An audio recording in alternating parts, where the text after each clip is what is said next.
We are live. Hello, everybody. I know that everybody will probably be taking a second to load in here, but if you have been waiting for us to go live, we're here. We've got other people with us today, so we've got. Yep, echo. We've got two of us from Snowbright Studio. I'm Carrie Linden. I'm the communications manager. And also attached to Snowbright Studio is Grace. Hi, I'm Grace Collins. I use they, them pronouns. I'm the founder and writer, and I don't know. I do all the stuff that everybody else doesn't. You do a lot. And then we have special people with us today. We've got the crew from TeaTRPG. We love your guys' names. So if you would take a second and introduce yourselves. Yeah, I'm Nikki. I use she, her pronouns, and with Reese, I am co-creator of TeaTRPG. I'm also an educator in LGBTQ and disability advocate for teachers, and a theater kid, professional indoor kid. Hi, I'm Reese. I'm also co-hosting and co-founder of TeaTRPG with Nikki. We created our channel in order to be able to be inclusive to people in the TeaTRPG community, and we have a talk show, but today we're excited to interview y'all today. Hey! We're excited too. TeaTRPG takeover! Yeah! quick poll. Who else is a theater kid? Or is it? Oh, all right. Everybody. I was guessing. Well, you might not know this, but Reese's also a pageant girl, so she's like she's all the things. All the world's a stage. We're echoing. Does someone have Twitch unmuted? It unmuted itself. It is now muted again. Perfect. It's like, wait, no, I want you to hear me. I'm switching over to mod view, and my computer's like, well, let's unmute when we do that. I'm like, don't do that. Don't do that to me. So my first question for y'all is, what's in your cup today? What'd you have to drink for your tea, or are you drinking coffee today? I'm just super hydrating. I'm today's a hydration day. Just water so far. I was saying earlier that I was right before this. Don't tell my partner, who's probably not watching this, snitched one of the few remaining boba tea popsicles out of our freezer, which are like brown sugar and milk tea and have actual bobas frozen inside of them, and was like, this is appropriate before this show. Absolutely. Now I want to try one. I'm gonna have to try to find one of those or make one. Yeah, What are you drinking, nuts. Nikki? I have water, but earlier I like to blend like double bergamot Earl Grey with a English breakfast because there's a little too much bergamot in it. So that's my go-to. What about you, Reese? I'm actually drinking the TeaTRPG blend on Friday. And I got this new mug for my birthday, and so I was like so excited to bring it on the stream and like drink it on camera. Awesome. So cute. Y'all know Friday. She made a tea for TeaTRPG, and it's this like black tea with dried raspberries and orange peel, and also teapot sprinkles. And glitter. There is pink glitter in our tea. So it's really fun I love her so much. And the tea that she made us is just amazing. So my next question for y'all is I want to understand. So like you're from what I understand, there's lots of you spread across the country. But so how did you come up with the name Snowbright Studio? Oh, I don't know if that's part of our lore or not. Carrie, you're in charge of lore. I know, but I feel like our naming process is such a wild ride that we go on anytime we come up with a name. That's because we're theater kids. So it's like, all right, this game or this company needs a new name. So then we do word association improv games.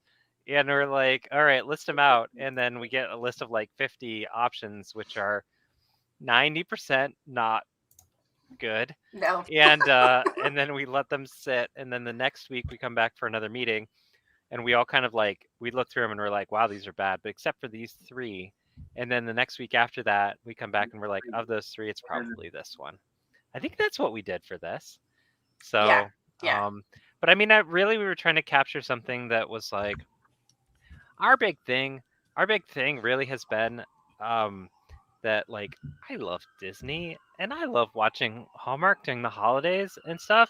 And I'd just like to see some representation there. And I'd like to see that kind of like genre of like queer wholesome become like something that you can pick up a game and play, right? Like, it shouldn't always be these really grim stories of people getting kicked out of their houses, or like, a lot of these challenges, especially around suicide rates and things like that, are real problems that LGBTQ plus folks deal with.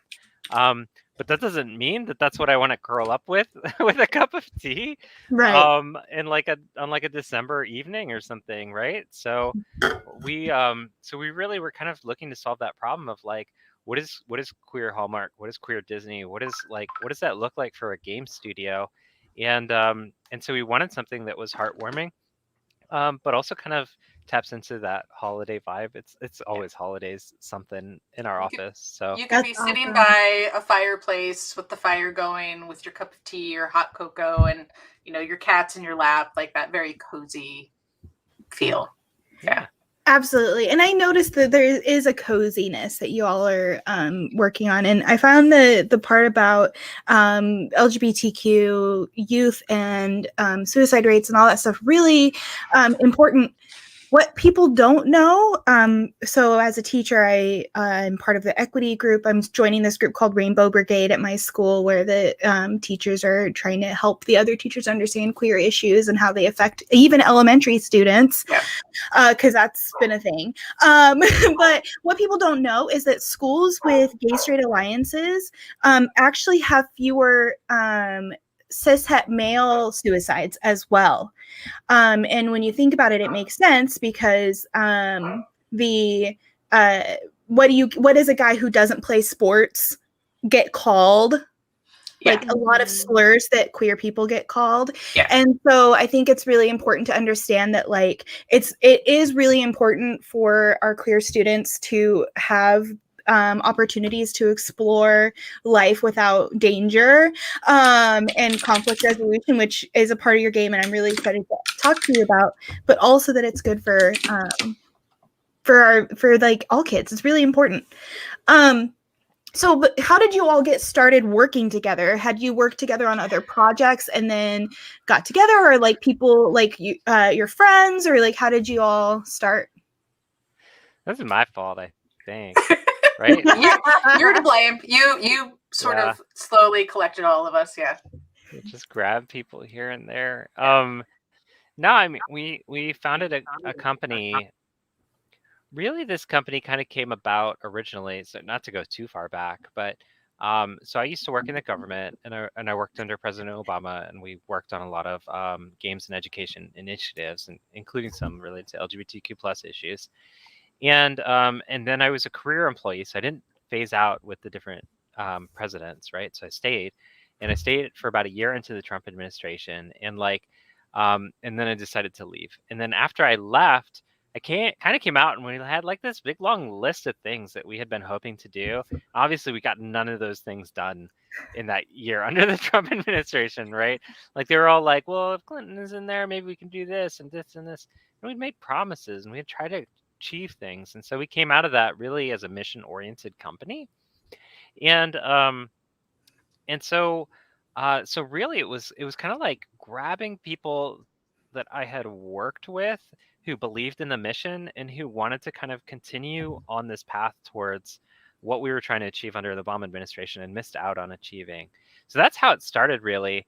And then over time, we've just found people who are passionate, who are passionate advocates, because we do a fair amount around LGBTQ plus advocacy. We do care a lot about education. Everything that we do has a purpose, right? So like while you might not get that immediately from the Kickstarter or other things that we have that we're working on. Like there are reasons behind the things that we're doing, and we're creating a lot of examples out there for other people to imitate and hopefully move the field forward. That's kind of our goal. So, I mean, with Carrie and I, we met at a conference, you know, like we were on a panel together, and I was like, I like what she just said. And so we stayed in contact, and I was like, I got grant research grant money, and I need somebody who could do comms and stuff. Can you come over? And so that's kind of how some of that started. That's awesome. So I take a look. You make video games. You make TTRPG supplements. Are there other branches you're hoping to like get into in gaming? Well, we also are in esports news. We have K12 esportsnews.com, which is a esports news website that's dedicated to covering news that's relevant to the scholastic aspect of esports. So if you were an educator, a parent, or a student in the K-12 system, our website sort of gives you information that's relevant to you. And we pull there's a ton of esports news that's pro level or collegiate, but we wanted stuff that's got a really diverse voice, and that is relevant to those of a younger level. So we make sure that we're pulling information in on like health and wellness. We're covering events, but we're pulling things from a lot of different leagues, a lot of different organizations, a lot of different researchers.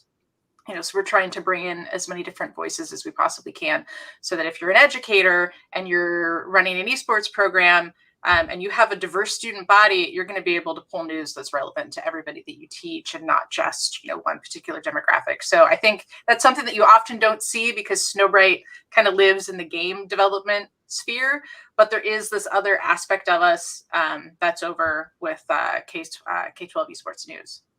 That's awesome. I'm totally going to look that up once school starts. So what I loved about reading about Teatime Adventures was the part about conflict resolution and empathy, rather than traditional combat problem-solving solutions. What inspired that drive to make something that works on those skills that are so important?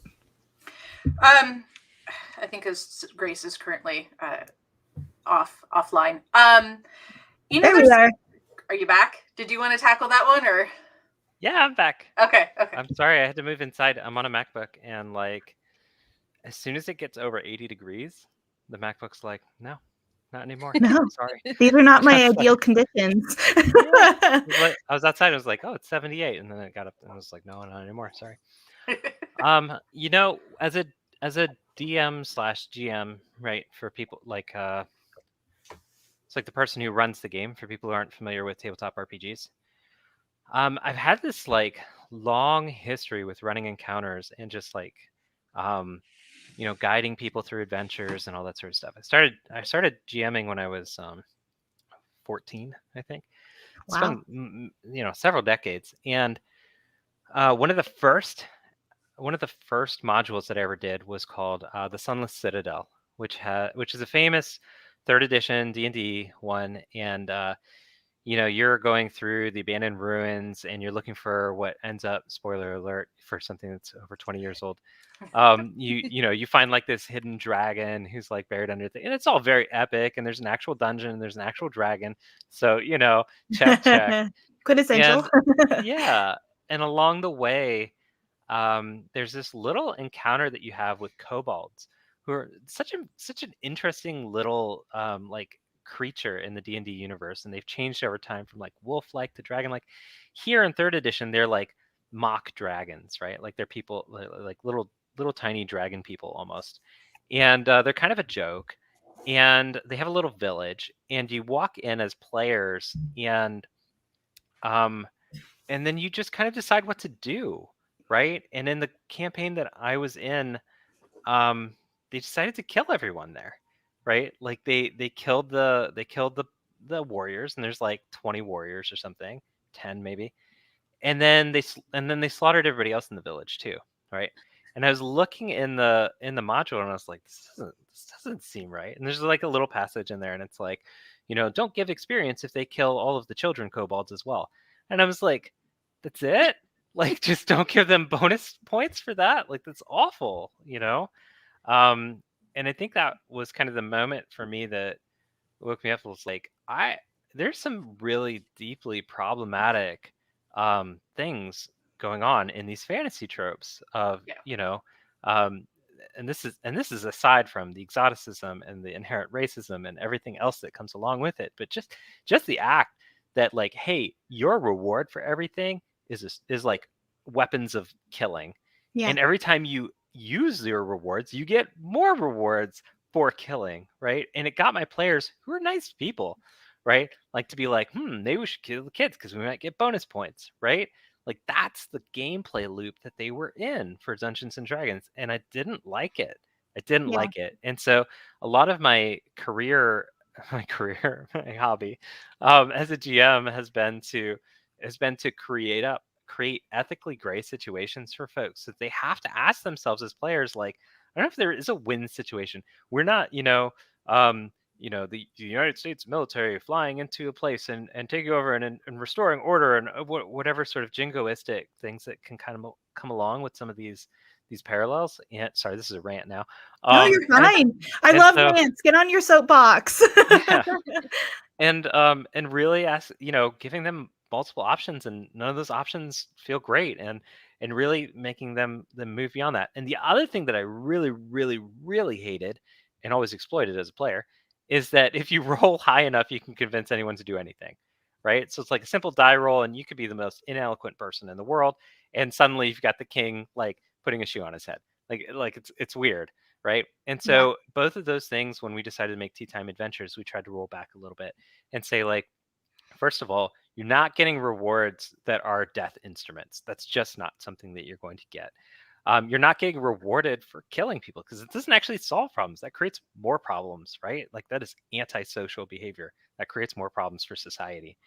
And if you're going to actually solve a problem through talking, you have to talk to them, right? Like, you have to talk to the characters, understand what their problems are, listen to them, and understand that their responses are going to be different based on their emotions, right? There's no, I'm going to roll a d20, I succeeded my persuasion check, we're buddies now. You have to actually understand what's going on in their hearts. So that's a long answer, but that's where some of it came from. Absolutely. And you said that that you're not explicitly saying what your goals are, but for those of us who have the same goal, I saw it right away. Like, I noticed that immediately. And actually, I vet people before I'll run a campaign for them. I'll run a one shot, and I throw morally gray situations at them and see what they do, because if they, like, go to kill things first and ask questions later, those aren't my players, and I don't play with them. And then there's just the difference in, like, playing with an all queer table or an all femme table. There's just so many other ways to solve problems, and I think that old way of thinking is starting to slide a little bit, which is good. Yeah. So is Teatime Adventures compatible with other systems, and does it work as a standalone game? Yeah, for sure. And I should back up and say too, like, I'm not like a wet blanket. Like, if we're gonna play like a get your knights and attack stuff game, like, all for it. In fact, don't tell anybody, I loved 4th edition Dungeons and Dragons, and, like, moving them around on the little grids and stuff like that. But it was a combat game, and you went into it knowing you're gonna play, like, smacking people with swords, miniatures. You weren't gonna be playing a role-playing game. Yeah.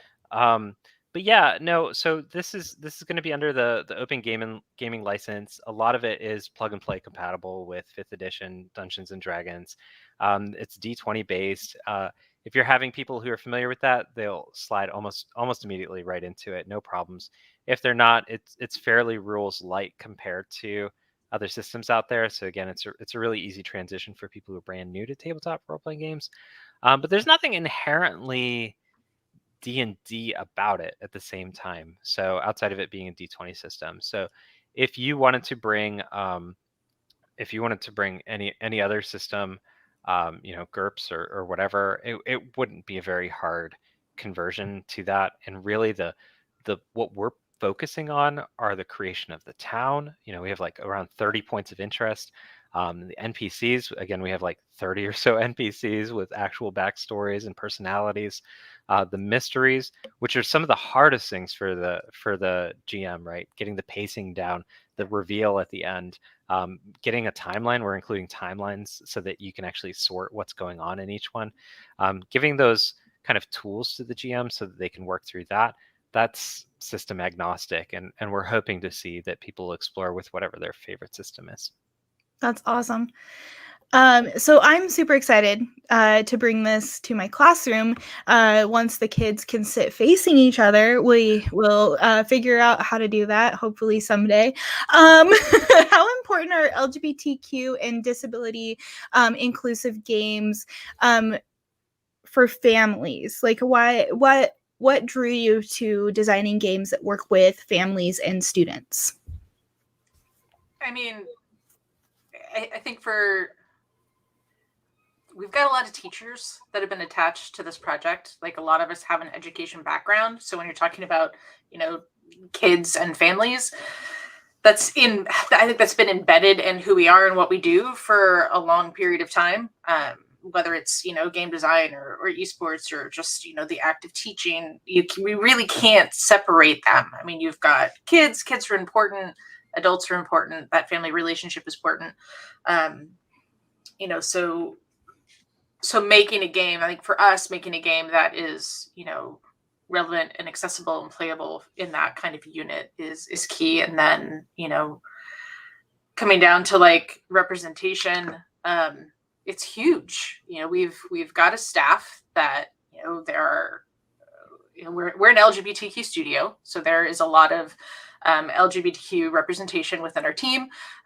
We've got a lot of people on the team that identify as disabled and neurodiverse. So, I know the first time I read through one of our character descriptions and saw that we have an HOH character, it was exciting because that's me. You spend a lot of time, I think, growing up and not seeing yourself in the content that you're consuming being, either queer or neurodivergent or disabled. Like, you don't see you. That's not the cultural ideal. So being able to get into a game and play a game and see yourself represented and see your friends represented, I think that's huge. And I think it's really powerful to be able to play that in a classroom or with a family and have that representation be there, have it be canon, and have it be handled in a way that it's just like, it's there, it's really respectful. You can have conversations about it, you can experience it. Just the content shows you, like, things like pronouns. If you go through and you play our book, we've got a lot of different characters that have a lot of different, gender identities. And sometimes that can be confusing for people who aren't in the queer community. Sometimes pronouns are confusing for people in the queer community.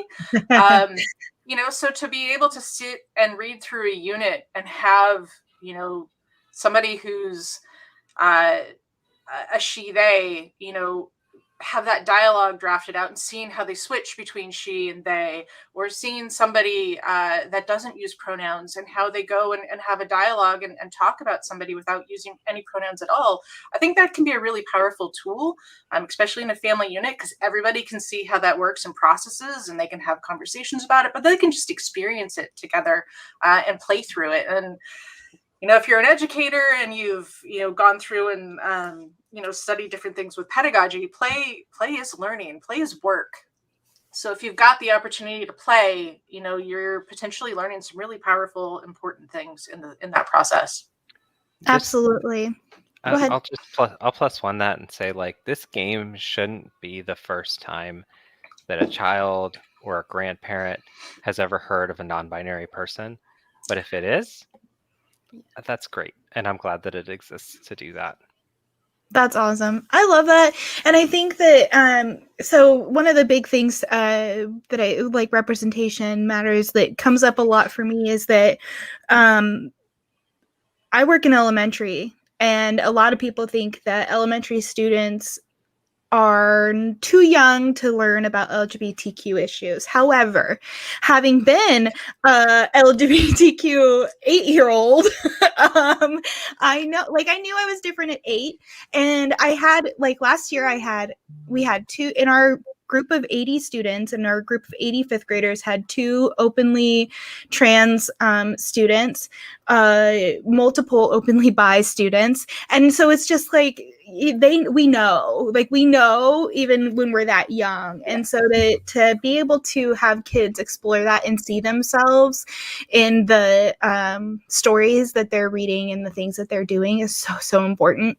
So yeah, I think it's really cool that you guys are doing this, because it's giving me another tool that I can use to help my students, but it's also giving a lot of families tools to help understand their kiddos, because that's one of the things I see a lot with cishet parents is like the struggle to understand their kid. Yeah. My favorite is when their kid comes out and then they realize like that the parent realizes they're queer too. That's always fun as well. but it's like something that's really important. And then another thing that I love is games that are cooperative, because I think that a lot of the times we do a versus kind of thing, and it's like GM versus players or player versus player, or even board games will be competitive. And those are fun if you don't find that stressful. But cooperative play is really important for building relationships and for building those skills, conflict resolution skills and communication skills. So I was really excited to see the thing about harmony magic in Teatime Adventures. So can you explain harmony magic a little bit more? Yeah, and let me back up one more time too, to say, like, that line of like, we can't have queer stuff for our kids. Yeah. Like, there's a few lines that make me as angry as that one does, because as a parent, all I see are like cis and heteronormative stuff put on my kids. Yep. And it's maddening. Like, you see this 3-month-old wheeled out in a Babe Magnet shirt, right? Or onesie. Or you see like the Peanuts movie. They had Charlie Brown last year come out, and the whole thing is this big long love arc. And I'm like, how old is he even supposed to be right now, right? Right. And my kids are just like, what is going on, you know? And it's just a constant again and again. Here are your gender roles. Here's where you need to be. Here's your orientation. And you put one queer thing in it, and they're like, what are you trying to do to our kids right now? How dare you sexualize our children? And it's like, didn't you just say that your boy-girl pair that are best friends are going to grow up and get married, or like that's his little girlfriend? They were already so sexualized. It doesn't matter if it's queer. Right. Like, and why are queer identities sexualized anyway? That's another issue, is that there's so much focus on the sexual practices of LGBTQ adults when there shouldn't be, because that's not about our identity. And I think that that's really another important thing to consider, is that if you know that your 8-year-old has a crush, like, then you know that 8-year-olds are capable of wanting relationships that are LGBTQ related. But yeah, so harmony magic. Right, it's just a thing for me, right? And then they're like, do not talk to us about non-binary, but yes, they need to be wearing blue and they need to be wearing pink. Right. I purposely go out of my way not to color code things. I don't say boys and girls in my classroom. I have told multiple principals, no, quit saying boys and girls, because 1, it divides them. 2, it neglects to include our non-binary students. And 3, it just stinks. Like, it's not aspirational at all. So I call my kids friends. I call them students if they're being naughty. I call them fifth graders if they're being really naughty. We call them mathematicians, scientists, artists, all these different things that are aspirational when you don't need to say boys and girls. Anyway. And why does it have to be boys before girls? Right? Students. It's absolutely Friends, nuts. people. But yeah, so there's a lot, and I think that's like becoming more of a thing, that even the more conservative teachers that I've worked with have started to try to stop saying boys and girls, and they're more like, for them it's more of a feminist thing, because like they don't want to have there be a division in the genders. Yeah. And I'm trying to help them understand that there's not just two genders, but we're getting there. It's moving slowly. Anyway, Harmony Magic. Harmony Magic. Okay, So I shouldn't throw anything else out there. Right? no, like, that's the thing, is like I will go, like I will get good up on that topic. soapbox with you. We'll be hanging on to each other, soapboxing together. Yeah, we squirrel pretty easily. I was gonna say, you can yeah. imagine our meetings. Yeah. We have Oh, agendas. We start with agendas. Well, We so like our team is mostly people with ADHD, so we know, which is why we take notes. So yeah, Harmony Magic, cooperative play. Talk about that. Yeah, so so we had an interesting question from one of the Kickstarter backers, we should probably drop the Kickstarter link in the chat sometime. But like, we had an interesting question: can I play this alone? And it was like, I mean, I guess you could. Like, I mean, you can read a mystery novel alone, but you should probably do it with friends. You know what I mean? Like the whole aspect of the game is around working together to solve mysteries, to collaborate with each other, to understand each other, and you're missing a big chunk out of that if you're just going at it on your own. So that's baked into kind of the DNA of the adventures themselves. Is like, this is expected to be something that you're sharing together. It's a community, sacred, shared experience. It's different from a choose your own adventure. I think, and so to play on that, we kind of added on this, or incorporated, I should say, this harmony magic system.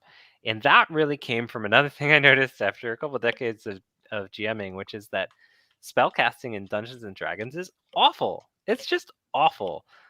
You're like reading from the tax code basically, and you're like, all right, which subsection of this am I going to select? And then you say, okay, I'm going to select this one. Here's the procedure for it. Everyone else at the table kind of leans back and they're like, all right, they're going to calculate fireball damage again, or they're going to try and make an argument about phantasmal image to the GM, or whatever it ends up being that week. And it's just this real pacing stop for the table. And when somebody does pull it off, it almost feels a little cheesy sometimes, right? So you're like, we're going around and around. I hit something, I fireball, combat's over, and you're like, great, I guess, you know. At least that's how it felt for me when I was younger. And so we tried to reimagine what spellcasting would look like if everybody cared about the outcome together. So again, taking it out of the combat, and recreating spells that have impact on community, on society, on things that are just nice. Like, you don't see that many spells in D&D that are like, it makes things look nicer, right? Like just like the quality of life stuff. But I imagine that if we had actual magic, there'd be a ton of quality of life spells, right? Oh, like man. that's Prestidigitation would be so nice to have in real life. yeah. Instead, it's like, oh yeah, that little junk spell down at the bottom, right? So we try to raise that up. And then the other thing is that the more complex that the spell is, the more challenging that it is to pull off. So you're not just saying like, I choose this spell, but you actually have to go through with it. So we had this system that's a little bit inspired by Galaxy Trucker, if anyone's ever played that board game. Basically, you have a pool of tiles, and you flip over those tiles on a timer, and you have a series of symbols on them, and those symbols match the astro magic signs that we have. So, and you need to recreate patterns for different components of each spell. So the components here aren't just like, oh, I need a frog's leg. I guess I had that from somewhere. But like, you're actually creating the components as you're casting the spells, and multiple people are doing it at the same time. So if you're creating a really big spell, you might need 4 people to create 4 different patterns that all contribute components to the spell, and it's all done in about a minute, right? So if you can imagine, it's more complex.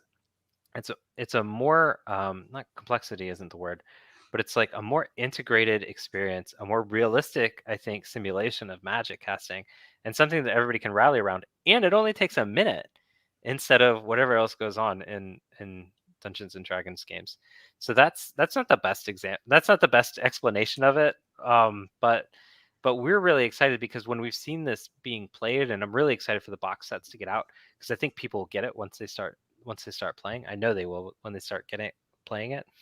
But there's something really magical that happens when you all look around and you're like, we're going to create these patterns. We've got a minute, flip a timer, go.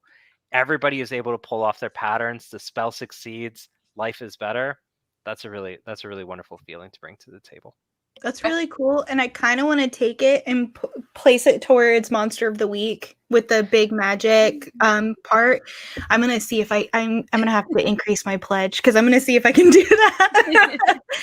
Yeah, awesome. I love it. We just released the anyone who's just backing for even the PDF tier has access to the print and play version of the Harmony Magic system, and so we actually just pushed out 2 PDFs so people can actually start building their own Harmony system right now. That's awesome. I love it so much. Yeah, I love that. I think the thing that I'm excited about it too is like when we test stuff, like some of us are quicker and better with some of the patterns than others. So I like the fact that as a table, once you get the vibe, you can be like, why don't you handle this component? And then we'll give this, like, so you get to know each other and how you play and how you handle these puzzle types. And I think that's kind of a cool thing is you can play to the strengths that are at the table, which, I think is a cool way to add to the cooperativeness of it. Well, and like I said to you, a lot of the stuff that we're doing, we are a research-backed company, so we employ researchers and evaluators and things like that. This system actually is based on, I don't want to overspeak, but like the core concept of this system actually matches an FDA-approved intervention for folks with ADHD. So it's actually designed. Yeah, so it's actually designed to be a way to become better at multitasking. So again, it's not something we're not seeking FDA approval. This is just a fun component. But for some of us, it's a really interesting experience to participate in. And again, it is something that you actually get better at. Like physically, you get better at seeing the patterns, making the moves, understanding your friends and the risks and trade-offs and selecting more complex spells versus easier spells. It's an interesting thing. We're going to focus on it. We're really excited to introduce it in Teatime Adventures. Obviously, it's not the primary selling point of the game, right?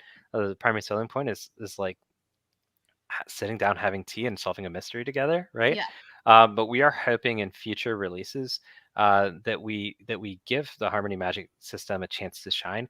So we're really hoping that this is not going to be the only time that you see it, but actually we're going to continue building it over the next few years. Yeah, I really love that. Like, as a individual with ADHD, it's like so hard to even break into playing certain games, and especially with RPGs as well, because it's just like I forgot what I was doing. Oh shoot! So, but also like the whole tea time thing is like really what draws me to your game, of course, being from TeaTRPG, and I think that something that we have in common, obviously, is a passion for tea, and also the fact that we have a partnership with Friday Afternoon Tea. I did see that you have a special blend coming from Friday, so I wanted you to tell me more about it. We have 4 blends? Go for it. Carrie. We have 4 blends coming from Friday. We are a very tea-centered studio, so much so that there's often a lot of conversations. Quill, who is our creative manager, will often get teased, and we'll get the morning rundown on what they're sipping. But yeah, we're really excited because we have 4 blends that have been in the works, and we just received them this week. So you've been seeing posts with the photographs, and Quill has been posting little videos as they sample each of the teas. But we've got Yonder Fog, we've got Stars Light, Harvest Fire, and Crystal Garden. And they're just, if you've been following our social media channel, or if you know Friday Afternoon Tea, these teas are gorgeous. Like, they are beautiful loose leaf concoctions. Like, I'm staring at a picture of Yonder Fog right now, and somebody on the internet described it as like, it's like walking through a forest in fall, and just that beautiful mix of, you know, the various colors of leaves and the little bits of bark and the little dried flowers. And then you get into some of the other teas, which, when you were saying having like the glitter, you get into like Crystal Garden, and it's this beautiful tea with the little, you know, the little dried flowers in it, and then you've got the glitter, the edible glitters that are in it, and they're just beautiful. They're beautiful, beautiful teas. And from what we've been hearing from Quill, who's been tasting them, they're just absolutely delicious. One was described like drinking a blueberry muffin. Just like this beautiful breakfast tea, beautiful dessert tea that you could then brew in the afternoon. So it's been like, I'm excited. I think they're going to be awesome. And each of the reason why there are 4 is because there are 4 adventures in the book. So each Okay. tea is based on what happens in the adventure. And Okay. so Friday's been looking at each of the adventures. They're like synopses of them, and has been creating an experience. So at a certain backing tier, you get all 4 teas, and you actually get a tea set, and you get the GM screen, and you get the custom dice, which have teas suspended in them, and all this sort of stuff. So you can come to your table as a GM or as a PC who's, you know, gifting it to their GM, and say like, I have set out the tea set that came with this. I have poured the tea for this adventure, and really kind of like set the mood for the whole And the experience. recipe, like, Yeah. I mean, let's be and make honest, the recipe. like, Yeah. you can, if you were hosting, your whole evening could be like, you know, here's the baked good that was attached to that particular recipe, or not recipe, it was attached to that adventure. Here's the tea that was specified for that adventure. So you settle in, and you've got food, you've got a delicious hot beverage, you've got the adventure, you know, it's a whole experience. We have recipes from the NPCs who are Yeah. in the adventures that you're meeting, so you Yeah. can bake the things that you That encounter they actually- in the game. Yeah, they talk about in the game. That's what I was kind of wondering, like, because I did see like there's different teas and there's different baked goods, and like, how does it play into the game? I can tell now that there's 4 teas for 4 different adventures, but what's kind of like some of the inspiration behind the baked goods, and like, how did you come to be able to pair those with the teas as well? It's been interesting because when we started, we kind of like hit a couple of different. So like I sketched out different recipes that I wanted to include in there.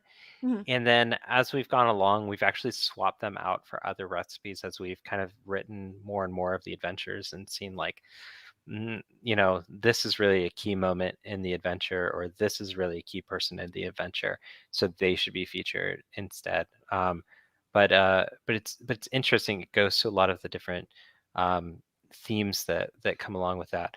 I think one of the ones that I'm really excited about is so we were able to, through a stretch goal, unlock a special guest author who's familiar to TeaTRPG, Christina. And so for Christina's adventure, it goes back to a lot of traditions and a lot of connections. And so the recipe that comes along with that is Christina's abuela's flour tortilla recipe, right? And so like, so it's just these grand themes that unify each of the adventures into experiences, right?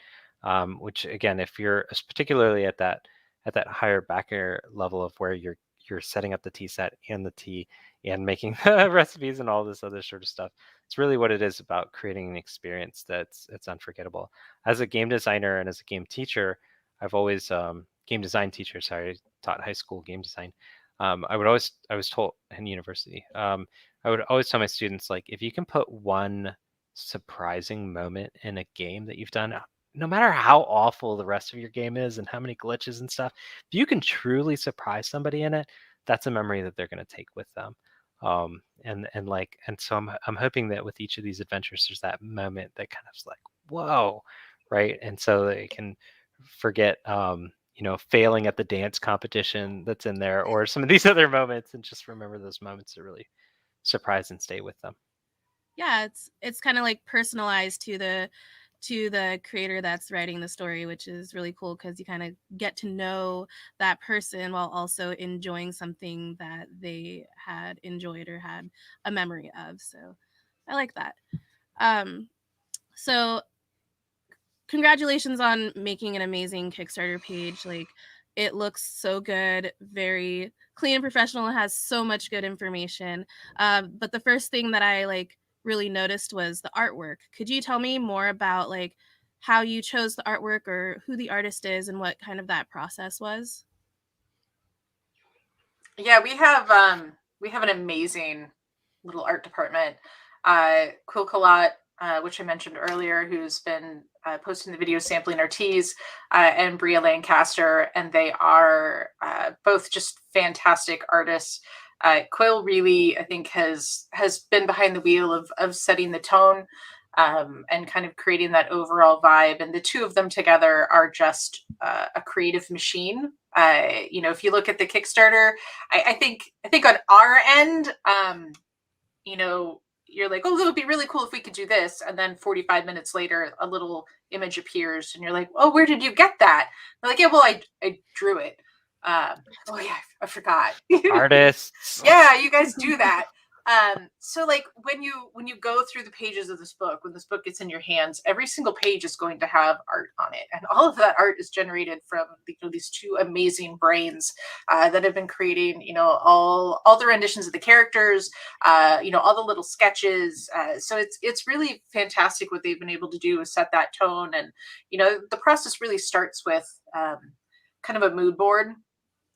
So like when we first created this world, the world had a mood board, and then it sort of shifts. So you start a new project, and the new mood board kind of takes what was relevant from the old one and builds it out into how this looks, for this particular adventure.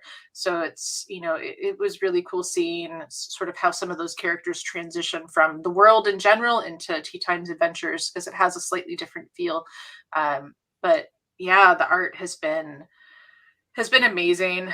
Really excited for people to be able to get the book and look at it. Like, it's something that even if you don't end up playing for a while, you could just skim through the pages, and there's beautiful drawings of baked goods. You've got old Daffodil, our mischievous golden retriever. You've got all the characters, just even the little beautiful sketches that are just in the margins. Like they're really working hard to cram every page full of field, even to the fact that like when you see the images of just like paper in any of our social posts, that was Quill dyeing paper with tea and then scanning that up so that we could use it as backgrounds for images. So Nice. everything's built with love. Yes, and it's so articulate and chosen for certain reasons, and I love that. And like from start to finish, like how long has this project taken y'all to come to this fruition right now with your Kickstarter? Yeah, we so as far as the Verdant Isles, right, which is the setting, Mhm. the Verdant Isles have been in development for about 1.5 years, actually. So we've been working on the different ancestries and Astra and locations and all that sort of stuff.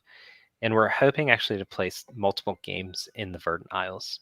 Nice. So this game, we're focusing a lot on aspects of gardening. So there'll be actual gardening advice in the book. Cooking, so like garden to table sort of Mhm. transitions. And in future Verdant Isles games, we're actually hoping to tie some of that into environmental education aspects as well. So that's been about 1.5 years, and that table after we were looking at it, we were like, there's so much content in this, we could release a tabletop RPG about it. And we were like, should we? And we were like, yes, We should. so that conversation happened probably about 6 months ago or so, Okay. where we were taking some of the work that we'd already been doing and building out this entire world and started slotting it in, and like I said, it just made so much sense. And then I'll say the harmony magic system, which is the most crunchy part, right, in that it needs actual balancing and things Mhm. like that. Uh, that's actually been a pet project of mine for about 7 years now. Okay. So that's one of the reasons why I'm really excited to see it hit the table, because it's been a mechanic that has been looking for the right place, and this is the right place for it, I think.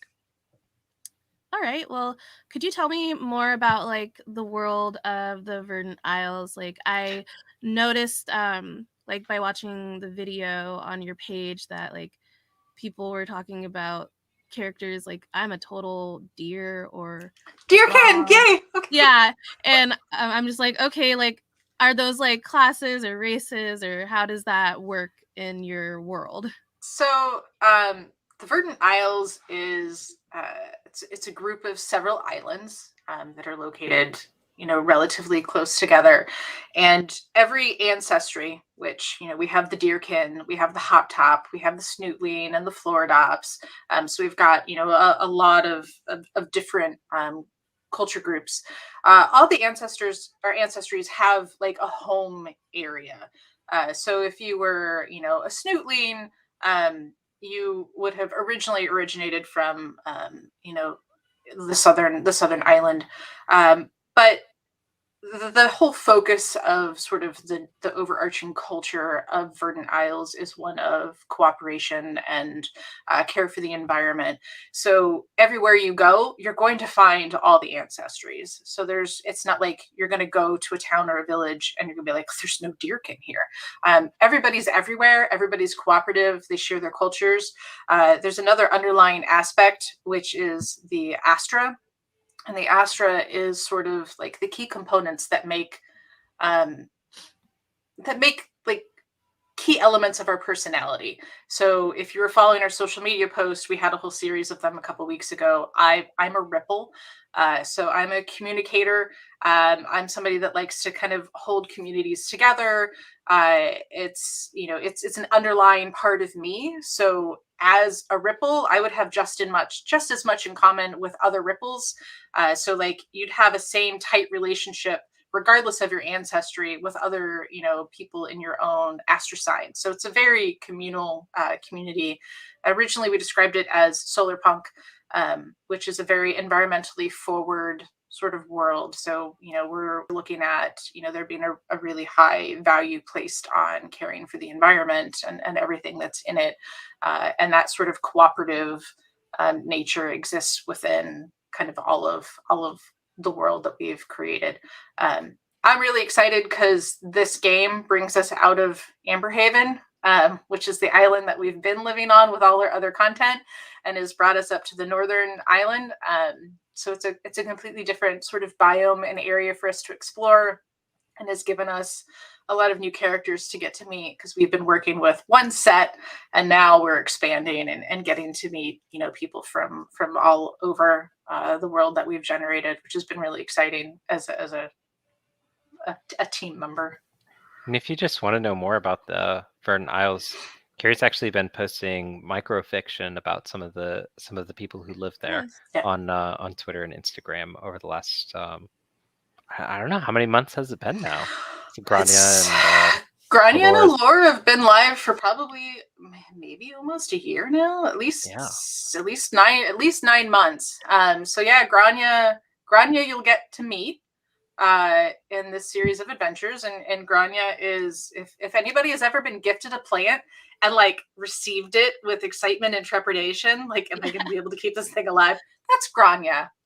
Grania's a much loved hop top that is on a quest to be a better gardener.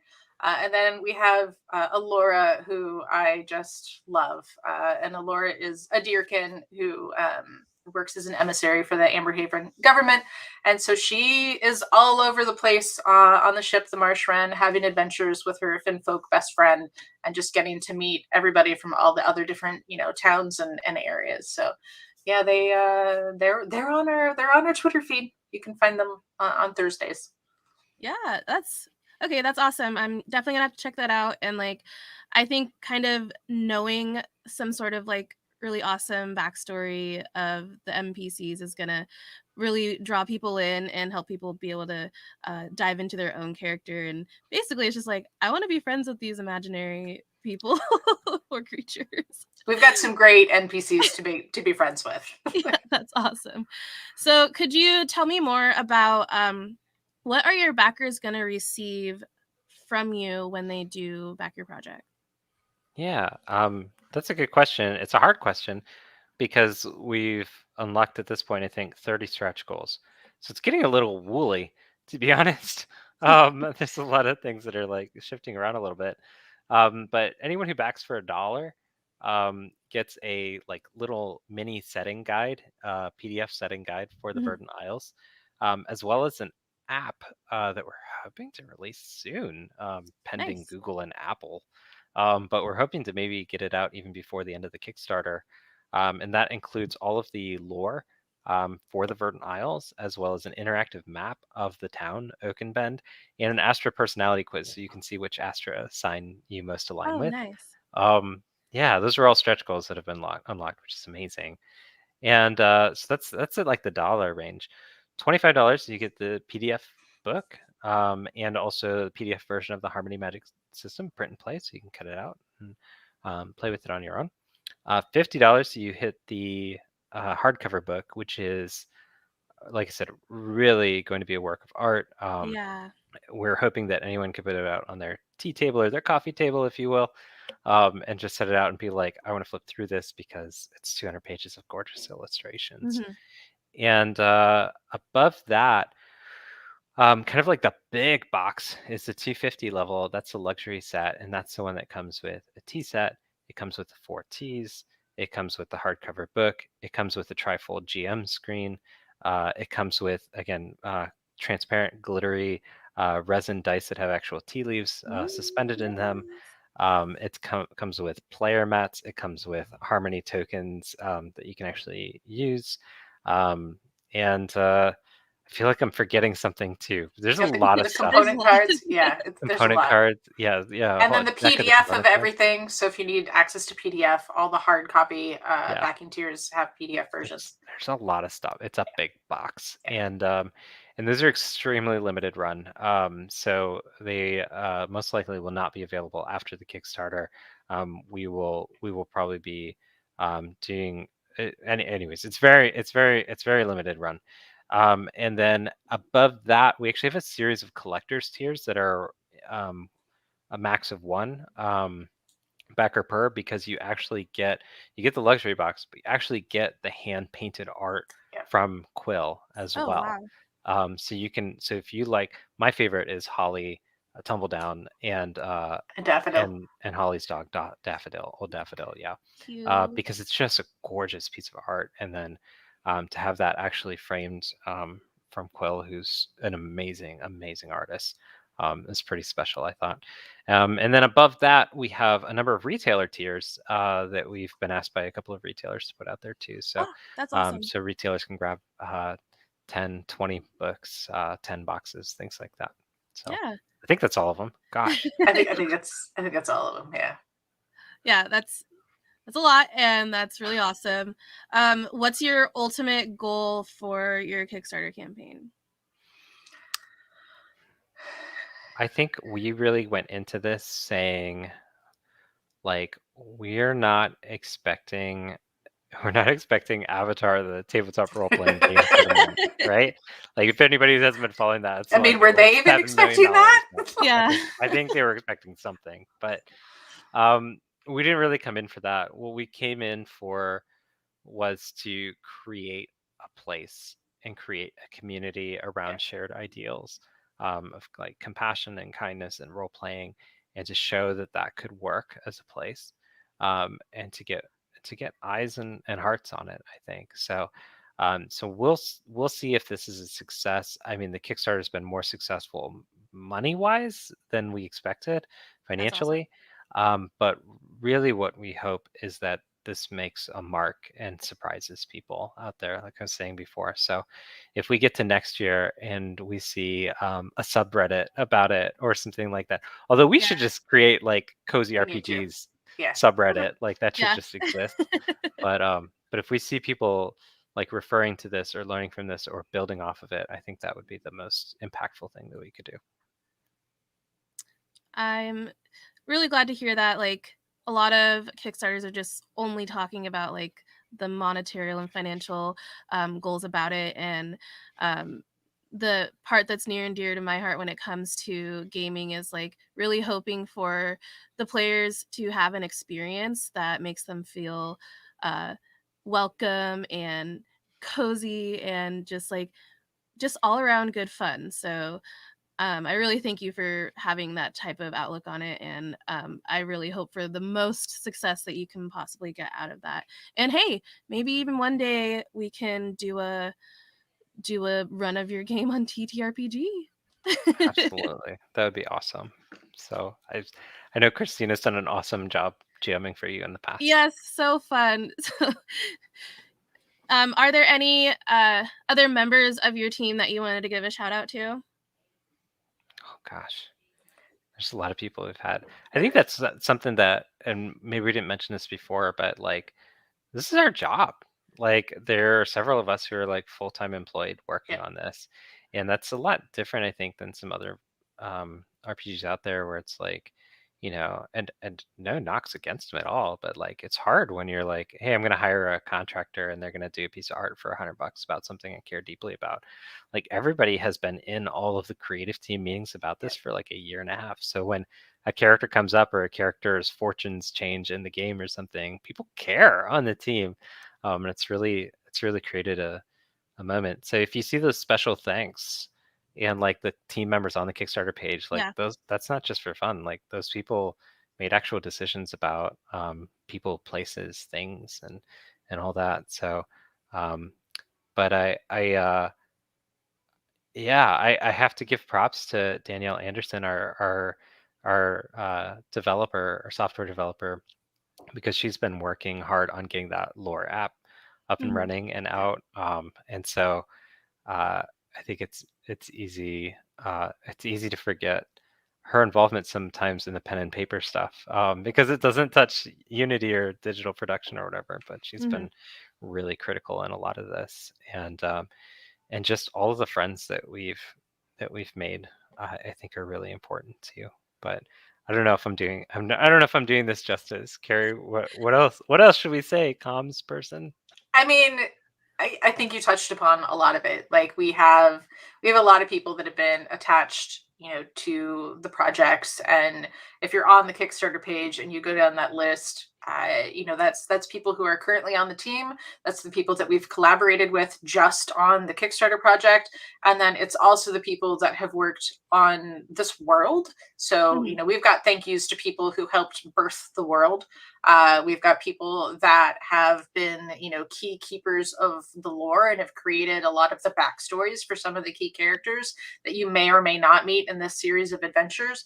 But, we're thanking them anyways because they were pivotal in the creation of the Verdant Isles and, setting the whole tone for the world that you're going to be adventuring in Teatime Adventures. So, yeah, I mean, Don Stroud, who's an Emmy-winning tabletop RPG designer, kind of conceived of a lot of the world originally. He's behind Mothership and some other like heavy metal sort of things, and then we asked him to we're like queer Hallmark, John, queer Hallmark. And he's over there and he's like inventing sound effects and stuff that we got recorded that'll probably show up in some other digital products in the future and stuff, and like all kinds of cool stuff. And Sarah Rivera was a high school teacher who was working with us for a while, and she was going in and looking at the plants and some of the gardening aspects in there, and ensuring some of the accuracy there. And Tony Thayer, who's an author, was in writing lore, and so, it's just it would be a lot of so many cool people. Well, everyone, please make sure that you check out their Kickstarter page. You'll be able to find it somewhere in the comment section here. And also be sure to follow Snowbright on Twitter. That's all the questions I have for you. Nikki, do you have anything else? I have one. Yeah. I found 4 Astras, but the main post says there's 5. So I found Flourish. There are 5. There's Twilight Storm. What's the last one? Ripple? Did you find Ripple? I didn't find Ripple. Oh, Ripple's down there. Ripple might have been one of the starts because I remember I definitely shouted it out because that's me. Okay, I'll keep scrolling down because I'm really curious. I'm pretty sure I'm a Flourish though because that's the one that says it's for teachers. So, well, awesome. Well, thank you so much for having us on your channel and starting my Sunday off. Awesome, as per usual. Starting the morning with y'all is always good. Thanks for building this community. I mean, we came on and we're like, all right, we're gonna do tabletop games and tea, and wow, look, we have all these friends. It's amazing how well they go together, right? Yeah. That's been the best part about this journey with Reese has been all of the community that we've built and the friends that we've made for sure. So, and I think that's the big thing when we're talking about building community. Like that's huge. And so I just dropped your guys' social link in the chat as well. So if you've come here for us and you're just meeting them, TeaTRPG, you can find them on Twitter, and you guys have your Twitch channel. So definitely check this crew out. Again, in that vibe of just that wholesome tea drinking D&D community that we're happy to be part of. So thank you guys for spending your morning with us. I know it's for everyone on the West Coast, it's still a little early. I mean, we're approaching lunch, but not quite there yet. So everyone, if you've been hanging out with us, thank you for spending your time in our chat. We've got links in the chat to both our Kickstarter and TeaTRPG Twitter. We will see you guys later. Hope you have a lovely rest of your weekend. Bye, everybody. Bye.